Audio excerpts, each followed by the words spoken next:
Vamos a orar y vamos a poner esto en manos de Dios. Padre, damos gracias. Gracias porque el día de hoy venimos a celebrar tu resurrección. Gracias porque tú nos has dado un regalo maravilloso. Y el día de hoy, Padre, sabemos que año con año celebramos, Padre, recordamos ese gran acto maravilloso que hizo Jesucristo, Padre. Pero hoy queremos que nuestros corazones y nuestra mente, Padre, estén despiertos, que estén dispuestos a escuchar de tu palabra. Gracias, Padre, y que tú te agrades de esto que hacemos con amor para ti. Todo te lo pido y te doy gracias en el nombre de tu Hijo Jesucristo. Amén. Tomen sus lugares, hermanos. Yo les decía que tenían sueño porque la verdad es que la lectura como que luego le decían, así como que no se entendía muy bien, ¿no? Pero pues es lógico, estamos pues cansados algunos y nos cuesta a veces, como ya a cierta edad, pues nos cuesta pararnos más ágilmente, pero el día de hoy yo le puse el tema porque Él vive. ¿Lo creemos, hermanos? Amén. Porque Él vive. ¿Quién vive? Cristo. Cristo vive. Y no solamente en la Iglesia Nueva Vida o en Jardines de Morelos se está festejando la resurrección de Cristo en todo el mundo. Y hablo a Cristo como un personaje que todo mundo conoce. Creo que es raro aquella persona que inclusive, aunque no crea en Jesús, conoce la historia de Jesucristo, conoce qué hizo Jesús por la humanidad. Pero inclusive aquellos que ya tenemos arriba de 30 años, recordamos que en los libros, cuando íbamos a la primaria, había ciertas fechas y que siempre en esas fechas decía 10 AC, 10 DC, que es 10 años antes de Cristo y después de Cristo.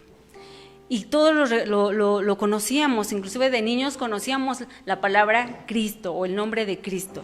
Quizás cuando éramos niños pues como que no nos interesaba mucho. Bueno, en mi caso pues no había mucho que decía, ay, ¿quién es Cristo? No tenía como que como que esa duda de decir, ¿quién es Cristo? Pero hoy, ya que soy consciente, ya que sé quién es Cristo para mi vida y para su vida de ustedes, no solamente aquí festejamos o celebramos la resurrección de Cristo, sino en todo el mundo. Y pues ese es un día especial, por eso nos levantamos muy temprano a darle gracias a Dios por esa resurrección que Cristo hizo por nosotros. El primer sermón de la iglesia primitiva en el Pentecostés, la doctrina era la resurrección de Cristo. Fue parte esencial para la predicación del Evangelio. Dice Pablo en Romanos capítulo 10, versículo 9, que si confesares con tu boca que Jesús es el Señor y creyeres en tu corazón que Dios le levantó de los muertos, serás salvo. Nosotros no podemos creer solamente en la muerte y no en la resurrección, o solamente en la resurrección y no en la muerte. Nosotros debemos de creer tanto en la resurrección, en la muerte, como en la resurrección. Cristo es tan importante que nosotros festejamos su nacimiento, recordamos su muerte y celebramos la resurrección de Cristo. Nadie puede ser salvo sin creer en la resurrección. Acabamos de leer esta parte de la Biblia que es Primera de Corintios, capítulo 15. Y el versículo 14 dice, y si Cristo no resucitó, vana entonces nuestra predicación, vana es también nuestra fe. Pablo dice esto, y desde el versículo 14 al versículo 19, dice lo siguiente, y si Cristo no resucitó, vana entonces nuestra predicación, vana es también nuestra fe. Y somos hallados falsos testigos de Dios, porque hemos testificado de Dios que Él resucitó a Cristo, el cual no resucitó. Si en verdad los muertos no resucitan, ¿por qué si los muertos no resucitan, tampoco Cristo resucitó? Y si Cristo no resucitó, vuestra fe es vana, aún estáis en vuestros pecados. Entonces también los que durmieron en Cristo perecieron. Si en esta vida solamente esperamos en Cristo, somos los más indignos de conmiseración de todos los hombres. ¿Por qué Pablo dice esto? Si Cristo no resucitó, nuestra predicación es vana, nuestra predicación no vale nada. Y nuestra fe, pues prácticamente él dice, estamos perdiendo el tiempo. ¿Pero por qué lo dice? Porque en la ciudad de Corinto no creían en la resurrección corporal, entonces no creían en la resurrección de Cristo. Y él hablaba en estos pasajes, él hablaba no solamente, hablaba de la resurrección de los muertos, pero asimismo también hablaba de la resurrección de Jesús. Pero él hacía como si yo no creo, si ustedes no creen o nosotros no creemos que Cristo resucitó, entonces lo que yo predico no es cierto, estoy perdiendo mi tiempo, mi fe no es verdadera. Pero también les decía que aquellos que habían muerto creyendo en Cristo, simplemente murieron en ignorancia y sin ninguna esperanza. Eso es lo que les decía a esta ciudad de Corinto, porque ellos no creían en la resurrección corporal de Cristo. ¿Cómo sabemos que Jesús resucitó? ¿Cómo saben ustedes que Jesús resucitó? Pablo nos dice, y ahí en este mismo pasaje vamos a ver en el versículo 5 al versículo 8, que dice de esta forma, y se les apareció a Cefas, y después a los 12, después apareció a más de 500 hermanos a la vez, de los cuales muchos viven aún, y otros ya duermen. Después apareció a Jacobo, después a todos los apóstoles, y al último de todos, como un abortivo, me apareció a mí, porque yo soy el más pequeño de los apóstoles, que no soy digno de ser llamado apóstol, porque perseguí a la iglesia de Dios. Cristo, Pablo dice, nosotros vimos a Jesucristo resucitado. Se les apareció a Cefas, se le apareció a 500 hermanos más, ellos fueron testigos de que Cristo resucitó. ¿Pablo vio resucitado a Jesús? Pregunta. Bueno, ¿pero lo vio físicamente? No lo vio físicamente, pero él dice, nosotros vimos a ese Jesús. Él dice, yo lo vi. Quizás no lo vio físicamente, pero lo que pasó ahí, ¿qué fue? Jesús le dijo, Saulo, Saulo, ¿por qué me persigues? Con una luz resplandeciente que él perdió la vista. Y lo que él hace en ese momento, él dice, Señor, ¿quién es? ¿Quién eres? Y dice, soy Jesús al que tú persigues. En ese momento él creyó, aunque no lo vio, pero escuchó su voz, estuvo su presencia de Jesucristo en ese momento. Por eso él dice en este versículo, en el versículo 8, y se me apareció a mí, al último de todos, como un abortivo, se me apareció a mí, porque él perseguía a la iglesia de Cristo, porque él iba y mataba a todos aquellos que proclamaban las nuevas noticias de la resurrección de Cristo. Una de las evidencias de que Cristo resucitó es la tumba vacía. Y quiero que busquen ahí en sus Biblias Juan, capítulo 19, versículo 38 al 42. Juan capítulo 19, del 38 al 42. Dice esta porción de la palabra, después de todo esto, José de Arimatea, que era discípulo de Jesús, pero secretamente por miedo a los judíos, rogó a Pilato que le permitiese llevarse el cuerpo de Jesús, y Pilato se lo concedió. Entonces vino y se llevó el cuerpo de Jesús. También Nicodemo, el que antes había visto a Jesús de noche, vino trayendo un compuesto de mirra y de aloes, como 100 libras. Tomaron pues en el cuerpo de Jesús y lo envolvieron en lienzos con especies aromáticas, según es costumbre sepultar entre los judíos. Y en ese lugar donde había sido crucificado había un huerto, y en el huerto un sepulcro nuevo, en el cual aún no había sido puesto ninguno.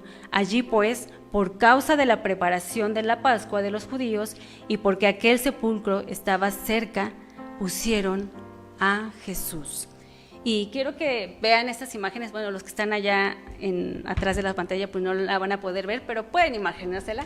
De este lado, hermanos, este es el lugar donde dice la palabra de Dios que está la tumba de Jesús.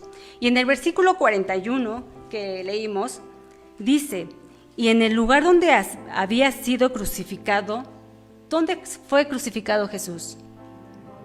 En el Gólgota. En ese lugar que están viendo, ahorita ya está más bonito, ya está arreglado porque, pues bueno, van personas a visitar donde estuvo Jesús, su cuerpo de Jesús. Entonces ahí, en ese huerto, y en el pasaje de Juan, capítulo 19, versículo 41, dice, y en el lugar donde había sido crucificado, había un huerto, y en el huerto un sepulcro nuevo, en el cual aún no había sido puesto ninguno. Allí pues, por causa de la preparación de la Pascua de los judíos, y porque aquel sepulcro estaba cerca, pusieron a Jesús. Muchas personas, estuve viendo varios videos acerca de dónde se encontraba este sepulcro, esta tumba vacía. Y entonces ellos vieron, específicamente, ahí van los cristianos, los evangélicos, a ver esta tumba. ¿Nos da la siguiente, hermana? Esta es la puerta. Es una puerta muy pequeña donde pasan y pues van agachados. Bueno, en nuestro caso, pues como somos chaparritos, pues a lo mejor entramos erguidamente, excepto algunos hermanos, ¿no? Que son muy altos. Pero unos, sí, pues entramos así bien normal, ¿no? Porque pues es muy pequeña. Y entonces ellos pasan, y la verdad es que hasta a mí me dieron ganas, porque la experiencia que ellos decían sentir en ese lugar, era un lugar donde ellos sentían una paz, en donde ellos sentían y saber que ahí estaba Cristo, y ver una tumba vacía donde no estaba el cuerpo de Jesús. ¿Por qué? Porque nosotros sabemos por fe y sabemos de acuerdo a la evidencia de la palabra de Dios que Él resucitó al tercer día. Este lugar regularmente era utilizado solamente por aquellas personas que tenían una solvencia económica muy buena o que eran personas muy importantes. Y quiero que vayamos a Mateo, yo se los leo, Mateo 15:43, donde dice, José de Arimatea, miembro noble del concilio, que también esperaba el reino de Dios. Él dio este lugar. Él era un miembro noble del concilio y tenía la solvencia y tenía este lugar donde nadie lo había usado. Y él, porque él también esperaba el reino de Dios. Aunque él había sido, y como lo leímos hace rato, él fue por el cuerpo, era un seguidor de Cristo, aunque lo hacía de manera escondida porque tenía miedo de los judíos. Entonces, él colocó en ese lugar que le pertenecía, colocó el cuerpo de Jesús. Esa es una de las evidencias que nosotros tenemos de manera tangible, y algunos arqueólogos encontraron esta tumba, encontraron este lugar, antes se ocupaba como un jardín de agricultura o agrícola, y en este huerto colocaron el cuerpo de Jesús. Otra de las evidencias, vamos a Lucas capítulo 24.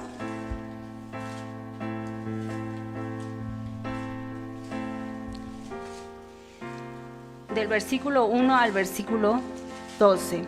Y dice así: en el primer día de la semana, muy de mañana, vieron el sepulcro trayendo las especies aromáticas que habían preparado y algunas otras mujeres con ellas, y hallaron removida la piedra del sepulcro. Y entraron, no hallaron el cuerpo del Señor Jesús. Aconteció que estaban ellas perplejas por esto. He aquí, se pararon junto a ellas dos varones con vestiduras resplandecientes, y como tuvieron temor, bajaron el rostro a tierra. Le dijeron: ¿por qué buscáis entre los muertos al que vive? No está aquí, sino que ha resucitado. Acordaos de lo que os habló cuando aún estaba en Galilea, diciendo: es necesario que el Hijo del Hombre sea entregado en manos de hombres pecadores, y que sea crucificado y resucite al tercer día. Entonces ellas recordaron las palabras, y volviéndose del sepulcro, dieron nuevas a todas estas cosas a los 11 y a todos los demás. Eran María Magdalena, Juana y María, madre de Jacobo, y las demás con ellas, quienes dijeron estas cosas a los apóstoles. Mas a ellos les pareció una locura las palabras de ellas y no le creían. Pero levantándose Pedro, corrió al sepulcro y cuando miró dentro de los lienzos solos y se fue a casa maravillándose de lo que había sucedido.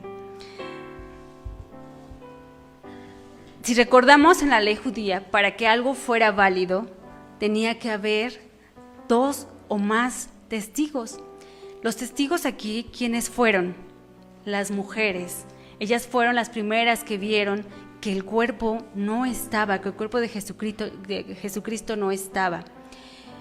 Y entonces ellas no ni siquiera recordaban lo que Jesús les había dicho. Ellas no iban diciendo, ya es el tercer día y quizás ya la tumba esté vacía. ¿A poco iban y decían eso? No. Ellas iban específicamente ya con especies para ir al sepulcro, para encontrarse el cuerpo de Jesús. Pero ellas no recordaban y tampoco los discípulos recordaban esto.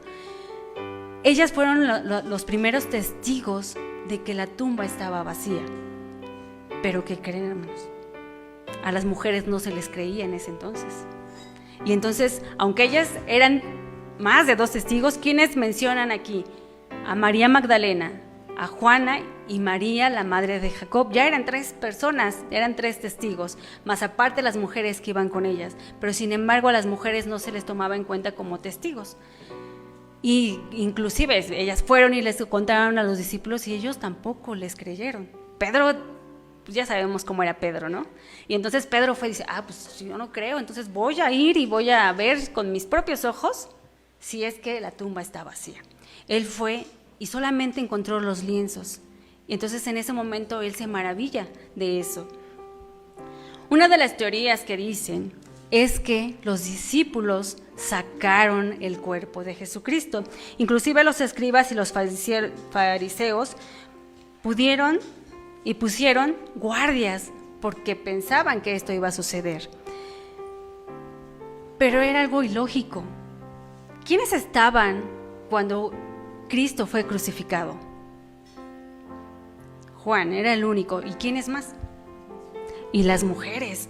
Pero todos los demás, ¿qué estaban haciendo? Escondidos. ¿Por qué? Porque tenían miedo. Entonces, ¿creen que ellos iban a ir todavía a la tumba, ahí a quitar la piedra y a sacar el cuerpo? Si ellos tenían miedo, ellos estaban escondidos.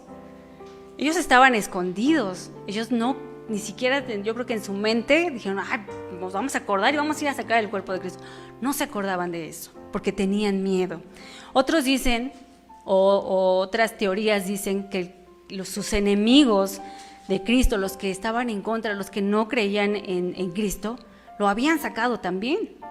Pero también era algo ilógico, no hay evidencia, porque si hubiera evidencia y si ellos lo hubieran hecho, y si no hubiera resucitado Cristo, ellos hubieran ido al tercer día y presentado, aquí está Jesús, no resucitó, pero no lo hay, no hay evidencias de eso. Entonces, Cristo resucitó. Lo que dice Pablo en este capítulo, en 1 Corintios 15, cuando dice, si Cristo no resucitó, entonces nuestra predicación no vale de nada y nuestra fe es vana.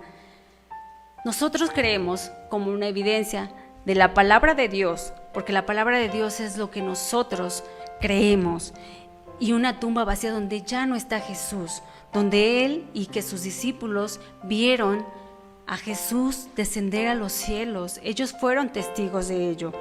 Por eso nuestra predicación tiene un fundamento vivo, que es Cristo Jesús. Nuestra fe tiene cimientos, nuestra fe es Cristo, y que los que murieron creyendo en Cristo, ellos tienen la esperanza de tener una resurrección. ¿En dónde, hermanos? ¿En dónde? Están dormidos, ¿verdad, hermanos? Pero nosotros, así como Pablo no lo vio, pero él creyó. Nosotros no lo vemos, pero creemos. ¿Cómo creemos nosotros en la resurrección de Cristo? ¿Cómo creemos? No nada más es porque así vino un viento y ya dije, ya creo. No.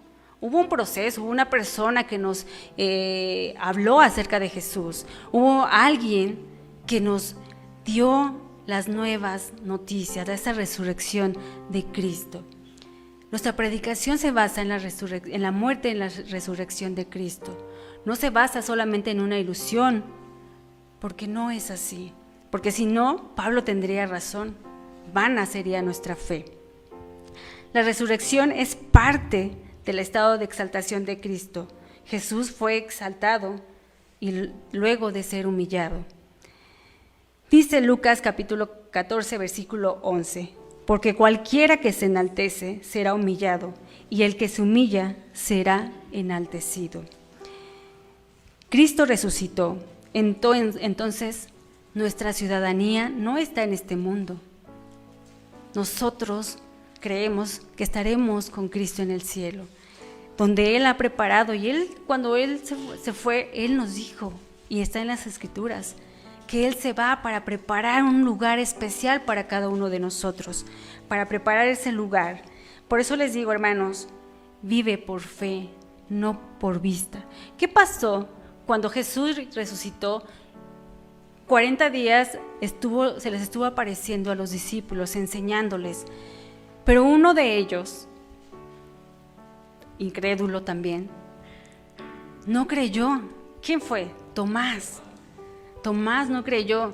Cuando Jesús fue a ver a los discípulos donde ellos estaban escondiditos, ellos creyeron en ese momento, pero Tomás no estaba. Los demás les dicen a Tomás, Cristo vive, lo hemos visto. ¿Y él qué dijo? Pues hasta que yo no lo vea y no vea sus heridas, no voy a creer. Después Cristo regresa y ya Tomás estaba ahí. ¿Qué le dice Jesús a Tomás? Lo llama, le dice, ven para que creas. Le enseña sus manos, le enseña su cuerpo y le dice, toma tu mano y métela en un costado para que tú creas. Y dijo Jesús, bienaventurado aquel que sin ver cree. Nosotros, hermanos, no vimos a Jesús. Vemos estas evidencias de una tumba vacía. Nuestra evidencia es la palabra de Dios. No lo vemos, pero creemos por fe. Porque cada uno de nosotros hemos tenido ciertas experiencias, ciertas cosas que nos han hecho creer en que Cristo vive. Cada uno de ustedes, y si no lo han vivido, algún día lo van a vivir y van a creer en que Cristo resucitó de los muertos, cada uno de nosotros. Y la verdad, hermanos, es que a mí hace tiempo, pues yo me volví, como dice aquí Lucas, cualquiera que se enaltece será humillado. Y Dios lo hizo conmigo. Y creo que Dios, cuando uno cree, y no solamente porque digo, ay, yo soy buena en esto. Yo lo decía en mi trabajo, yo soy buena en esto, yo hago esto, yo lo hago lo otro. Y me volví orgullosa. Y Dios me humilló. Haciendo errores en el trabajo, oye, es que esto, oye. Pero a veces, hermanos, uno piensa que todo lo podemos y que todo lo hacemos bien. Pero si lo hacemos bien, es por la gracia de Dios. Si las personas, a veces nosotros tenemos gracia delante de Dios, pero cuando uno se enaltece, en verdad, hermanos, Dios nos humilla. Y a veces uno no espera ni siquiera, ¿no? Simplemente nos baja y dice, tú no, tranquilo, tranquila. Tú eres lo que eres porque yo estoy contigo. Solamente. No porque nosotros podamos con nuestras fuerzas. Cristo, hermanos, Él salió. Pone la otra. Aquí, en esta imagen, ya es donde la persona estaba dentro de la tumba. Y ahí enfrente hay una piedra donde es como la representación de la piedra que tapaba la tumba. Jesús salió caminando de ahí con un cuerpo resucitado, con un cuerpo en el cual sí estaba herido. Decían algunos otros que Cristo solamente estaba desmayado y que después él se quitó todas las vendas, todo lo que le habían puesto y salió. Imagínense un hombre que fue azotado, un hombre que fue crucificado. Si a unos a veces cuando nos cortamos con una hojita, como nos duele, ¿no? Nos duele y estamos ahí, ¿no? Yo me acuerdo de mi prima que se cortó una vez y estaba así con su dedo, así. Y nosotros digo, ¿por qué estás así? Es que no puedo hacer nada, me duele mi dedo. Y entonces ella no podía ni siquiera mover su dedo. No imaginamos el dolor que tuvo Jesús como para que digan algunos que él simplemente estaba desmayado y que había salido caminando de ahí. Y luego todo lo que a él le ponían, pues las especies y todo lo que a él le ponían se endurecían. Imagínense, pues él así como que no que saliera así todo, ¿no? Así como un robot. Pero Jesús salió caminando ahí con un cuerpo resucitado. La Biblia nos enseña que él estuvo todavía 40 días con sus discípulos, se les aparecía y se les manifestaba a ellos. Lo más importante que tenemos y que Dios nos da son las Escrituras, y tener una evidencia de dónde estuvo Jesús enterrado, dónde estuvo Jesús, su cuerpo de Jesucristo, y que hay una tumba vacía, que no está Jesús y que Jesús ascendió a los cielos. Jesús nos trae hasta el día de hoy la posibilidad de reconectarnos con el Padre. Si tú, hermano, en este momento no sientes la presencia de Dios, si en este momento tú estás viviendo algo que dices, no, la verdad es que yo no. El jueves que venía para acá, me traje a una compañera del trabajo. La verdad es que ella está al lado mío, pero casi no platico con ella. La verdad, así, pues porque cada quien está en su trabajo. Y ese día ella estaba mala de una pierna, no puede caminar bien. Entonces le dije, pues si quieres, pues nos vamos, porque ya coincidíamos la hora de la salida. Y le dije, vamos, si quieres te llevo. Me queda de camino, yo diario paso por ahí, y entonces ya nos venimos en el carro y veníamos platicando. Y ella me decía, yo creo que era la necesidad a veces que uno tiene, y ella decía, la verdad es que yo conocí de la palabra de Dios por mi madre, pero yo decía, y llegó un momento, por eso le digo, a cada uno nos va a llegar el momento en que ya vivimos, así como a Pablo, que aunque no lo vio, pero creyó porque Dios se le manifestó, porque Jesús se le manifestó. Y ella me decía, yo decía, ¿y quién es ese Dios de que tanto habla mi mamá? ¿Quién es ese Dios todopoderoso, ese Dios de amor? Pero así lo decía, dice ella. Pues así como que dice, ¿quién es? Y dije, bueno, sí, muéstrate, si realmente eres un Dios poderoso, muéstrate. Y ella tuvo muchas complicaciones con su familia, bueno, de su familia. Los dejó su mamá de muy chica, ella tuvo que hacerse cargo de sus hermanos, y pues obviamente la adolescencia pues no la vivió muy bien, que digamos. Tuvo que hacerse cargo de sus hermanas. Y entonces ella decía, dice, ¿y quién es ese Dios? En ese momento dice que ella oró. Bueno, ella no sabía que era orar, ¿no? Pero ella decía, yo le decía a Dios, ¿tú quién eres? Muéstrame. ¿Quién eres tú, ese Dios poderoso que tanto hablan algunos y tanto habla mi mamá? En ese momento dice, yo sentí como Dios me habló. Dice, cómo Dios fue, y en ese momento ella tuvo la necesidad, dice, yo empecé a leer la palabra de Dios y citaba algunas citas bíblicas. Entonces, aunque nosotros a veces, Dios contesta a veces de manera rápida, algunas veces no, pero Dios siempre contesta.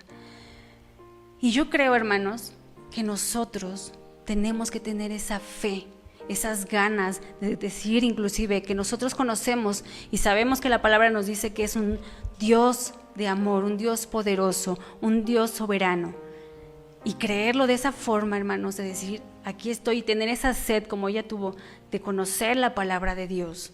A veces nosotros pues ya la conocemos, ya así como que, ay, bueno, vamos a la iglesia y vamos a ver qué nos dice el día de hoy. Tú no estás aquí por una coincidencia, y eso creo que todos lo conocemos. Tú estás aquí para reconectarte con Dios. Esta resurrección que hizo Jesucristo, la resurrección de Cristo, es para que hasta el día de hoy nosotros podamos reconectarnos con Dios, de decir, yo creo, Cristo vive, porque Él vive, y porque yo sé que solamente voy a ser justificado por medio de Cristo Jesús, y que Él es el único mediador entre el Padre y nosotros, entre el Padre y tú, entre el Padre y yo. Solamente, no hay nadie más. No está el pastor ore por mí para que Dios le haga caso a usted. No, porque a mí no me hace caso. Es tener esa comunión con Dios, de reconectarnos con el Padre por medio de Cristo. Vamos a orar, hermanos, pongámonos de pie y pidámosle a Dios que Dios, si nosotros tenemos orgullo, si nosotros tenemos algo que nos pese, pongámonos en manos de Dios, que Dios sea el que restaure nuestras vidas. Vamos a orar, hermanos. Padre, gracias porque tú, Padre, nos has dado un regalo maravilloso. Padre, has dado a tu Hijo Jesucristo para que muriera y resucitara por nosotros. Por fe creemos, Padre Santo, que tú eres el único, Padre, que nos vas a dar la salvación por medio de tu Hijo Jesucristo. Él sacrificó su vida, Padre. En la última semana vivió muchas cosas, Padre, que quizás nosotros debimos de haber merecido, Padre. Esa eternidad de dolor, Padre.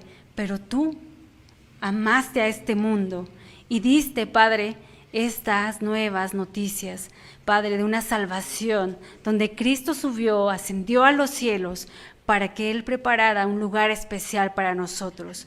Pero, Padre, también te pedimos perdón, porque a veces, Padre, somos incrédulos, porque a veces, como nuestra humanidad nos hace sentir, Padre, nos hace creer que debemos de ver las cosas para creerlas, pero no es así, Padre. Tú nos has puesto en nuestros corazones, Padre, que Jesucristo viva en nuestros corazones. Padre, tú has perdonado nuestros pecados. Nosotros ya no vivimos en pecado. Vivimos en este mundo, Padre, porque tú nos has puesto aquí, pero con un propósito de darte la gloria y la honra solamente a ti. Y que dar estas nuevas noticias a todo rincón, Padre, a nuestra familia, a nuestros hijos, a nuestra familia, Padre, a nuestros amigos, a nuestros vecinos, Padre, pero primeramente a nosotros. Que nosotros creamos, que nosotros, Padre, vivamos una vida conforme a tu voluntad. Una vida, Padre, que podamos creer en Jesucristo, en esa resurrección, en ese poder, Padre, que tú has hecho en la vida de Cristo. Gracias, Padre, porque estamos confiados en la segunda venida de Jesús, que Él no va a venir no solo como un Salvador, Padre, sino que va a venir a juzgar a vivos y a muertos. Padre, como un ladrón va a venir, pero Padre, nosotros debemos estar preparados para ello. Padre, te rogamos que tú nos sigas preparando, que tú nos sigas incitando, Padre, en buscar de ti, en buscar de tu palabra y entender, Padre. Gracias por todo lo que haces. Gracias porque año con año recordamos esto. Pero, Padre, como hijos tuyos, como pueblo tuyo, diariamente debemos recordar lo que Cristo hizo en esa cruz por nosotros. Padre, gracias. Y, Padre, te rogamos que este mensaje no solamente sea algo, Padre, pasajero, sino que sea algo que podamos vivir, algo que podamos comprender y sobre todo llevarlo en práctica, Padre. Gracias por todo. Todo te lo pido en el nombre de tu Hijo Jesucristo. Amén.